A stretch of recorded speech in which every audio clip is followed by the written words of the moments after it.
Hello everyone, good morning. आप सबको जय हिंद, वंदे मातरम, सलाम, नमस्ते, सत श्री अकाल, आदाब, गुड मॉर्निंग। चलो बच्चों, आगे बात करते हैं भाग 12 पर। ठीक है, तो देखें आप लोग, शब्द और अर्थ। बदन, देह। बदन मतलब अपना जो बदन होता है, शरीर, यही इसको बोलते हैं अपन देह। ठीक है, सिंपल है। बक, बक का मतलब क्या, सॉरी, इसका जो समान है वो है वदन। वदन का मतलब मुख। देखो बदन और वदन में कितना अंतर है, बा और वाम में। बदन मतलब शरीर याद है, लेकिन वदन मतलब क्या, वदन मतलब मुख। ठीक है ना। बलाहक, बलाहक मतलब बादल, बलाहक मतलब बादल, और बक मतलब बगुला। ये तो याद होगा आपको, बक मतलब बगुला। बात मतलब जो हम और आप कर रहे हैं अभी, है ना, ये बातचीत। और वात मतलब हवा, वायु। पर्यायवाची में पढ़ाना, वात मतलब हवा, वायु। बंदी का मतलब कैदी, बंदी बना लिया उनको, कैदी हो गए मतलब वो, तो बंदी मतलब कैदी। लेकिन बंदी मतलब चारण और भाट, ये शायद हो सकता है आपके लिए नया वर्ड हो, ये भी आपने सुना है। ठीक है, चारण क्या होता है भाई, मध्य युग था ना, उस मध्य युग के दौरान जो राजा महाराजा होते थे, उनकी वीरता का बखान करने वाले जो एक जाति होती थी, उसको चारण कहते थे। राजा महाराजा की वीरता का बखान करने वाली जाति को क्या कहते हैं, चारण, है ना। और ये जो भाट है, इनको तो खूब अच्छी तरह से जानते होंगे आप। आपके वंश की कीर्ति गाने वाला, आपके वंश की कीर्ति, आपका वंश पीढ़ी दर पीढ़ी बता देता है, वो आते हैं ना भाटन, हाँ वो बताने वाले, वो भाट। तो वंदी उनको बोला जाता है ना, चारण को भी और भाट को भी। तो एक बंदी है और एक वंदी है। बिना मतलब रहित, इसके बिना भी काम चल जाएगा, मतलब ये नहीं है तो भी, रहित भी, ठीक है ना, वो रहित। और वीणा सब बजा, आपने नाम सुना होगा, वीणा जो बजती है ना। तो एक वाद्य यंत्र है वीणा, वीणा वादिनी माँ सरस्वती, है ना। तो वीणा एक वाद्य यंत्र। वाद्य मतलब लाचार, हम ये काम करने के लिए तुम्हें बाध्य कर देंगे, लाचार कर देंगे, ठीक है ना, ऐसे। तो वाद्य मतलब लाचार, ठीक। इस तरह से वद्य, वद्य मतलब मारने योग्य, तुम वद्य योग्य हो, मतलब मारने योग्य हो, ठीक है ना। तो वद्य मतलब मारने योग्य। भाई लाइक का बटन जल्दी से दबा दो आप लोग, फटाफट से। लाइक नहीं कर रहे हो, इतने सारे लोग देखते हो, लेकिन लाइक में कम दिख रहा है मुझे लाइक। जल्दी से दबाओ फटाफट फटाफट, है ना। ठीक है, थैंक यू। आगे देखो, तो ये हो गया वद्य मतलब वध करने योग्य, और वद्य मारने योग्य। भव मतलब विश्व, बोले ना, भव सागर से मतलब विश्व सागर से, है ना। तो भव मतलब क्या, विश्व। और भाव मतलब कीमत पूछते हैं आप, आलू टमाटर वगैरह वगैरह की, है ना। कीमत या भाव का मतलब अर्थ भी होता है, क्या होता है, अर्थ।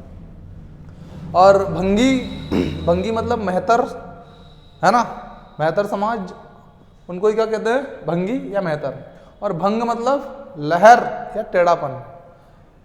भंग मतलब क्या होता है, लहर भी होती है या फिर टेढ़ापन भी होता है। टेढ़ापन समझते हैं ना, ये टेढ़ापन, टेढ़ा हो गया, ये टेढ़ा, ये सीधा नहीं है, टेढ़ा है, टेढ़ा। और एक और क्या अर्थ होता है भंग का, लहर भी होता है। भट्ट मतलब सिपाही, भट्टों का नाम सुना होगा, गुप्त काल में भट्ट कहते थे सिपाहियों को, है ना। तो भट्ट या उन्हीं को कहते हैं हम लोग सिपाही। भट्ट का मतलब क्या, सिपाही। और भाट मतलब चारण, ये अभी देखा आप लोगों ने, भाट मतलब ही चारण है, वही जाती है ना। भाट मतलब चारण भी होता है। और भीड़, ये भीड़ नहीं है भाई, ये भीड़ है, भीड़। भीड़ मतलब बर्रे या ततैया, बर्रे या ततैया मतलब एक काटने वाला कीड़ा, जिसके काटने पर पीड़ा होती है। क्या होती है, पीड़ा। काटने वाला कीड़ा जिसके काटने पर पीड़ा होती है, उसको कहते हैं भीड़ या बर्रे या ततैया, ठीक है ना, बर्रे या ततैया। और ये भीड़ जन समूह, सामान्य। भुवन मतलब संसार, त्रिभुवन के स्वामी है, वह संसार के स्वामी है, ठीक है। भवन मतलब मकान आपका अपना, है ना। भोर मतलब सवेरा, याद ही है आप लोगों को, भोर हो गया मतलब सवेरा हो गया। विभोर हम भाव विभोर हो गए, मतलब हम मग्न हो गए, भावों से क्या हो गए, मग्न हो गए, ऐसी कविता सुनकर, है ना। तो भाव विभोर, विभोर का मतलब क्या होता है, मग्न, ठीक। और मरीची, मरीची देखो छोटी ही की मात्रा है, इधर च में, ये अंतर है। मरीची मतलब किरण, और मरीची बड़ी की मात्रा। सूर्य और चंद्र दोनों होते हैं, मरीची मतलब, मरीची सूर्य और चंद्र। मनुजात, मनु से उत्पन्न, मनुष्य, है ना, मनु से उत्पन्न, जो भी मनुष्य जो मनु से उत्पन्न माने जाते हैं, है ना, उनको क्या कहते हैं, मनु की जात है। मनुष्य किसकी जात मानी जाती है, मनु की मानी जाती है, मनुजात, है ना। तो मनुष्य और मनु से उत्पन्न दोनों चीजें हैं, है दोनों पर्यायवाची एक दूसरे के। मनु से उत्पन्न ही माना जाता है मनुष्य को, है ना, ऐसा। तो मनुजात, मनु से उत्पन्न मनुष्य, और मनुजाद, मनुष्य को खाने वाला। अब ये मत समझना कि आप ही लोगों को खाते हैं, मनुष्य भी ऐसे हैं जो लोगों को खा जाते हैं। मनुजाद, मनुजाद, ठीक है ना, मनुष्य को खाने वाला, मनुजाद। उसके बाद मांस, मांस मतलब उड़द को बोलते हैं भैया, उड़द मतलब मांस की दाल, उड़द की दाल, ठीक है, मांस, उड़द। और मास मतलब महीना, चातुर्मास, है ना। तो वो मास मतलब महीना, जनवरी फरवरी का वो मास मतलब महीना। मंदिर, मंदिर मतलब पर्वत होते हैं भैया, और एक मंदिर मतलब देवालय, याद ही है आपको। तो मंदिर मतलब पर्वत और मंदिर मतलब देवालय, ठीक। मणि मतलब रत्न, हम जानते हैं मणि का मतलब क्या होता है, रत्न होता है ना। और मणि मतलब सर्प, मणि के पास मणि होती है, सबको पता है। तो मणि मतलब सर्प के पास क्या होती है, मणि, रत्न होता है, ठीक है। बोला मणि वाला नाग है। मिति, मिति मतलब तिथि तारीख, संविधान में पढ़ा होगा ना आपने, मिति, मार्ग, शुक्ल, सप्तमी, पढ़ा कि नहीं। तो वो मिति का मतलब क्या, तारीख। तो मिति मतलब तिथि या तारीख, और एक मिति, मिति मतलब सीमा, इसकी एक मिति होनी चाहिए, सीमा होनी चाहिए, ठीक है।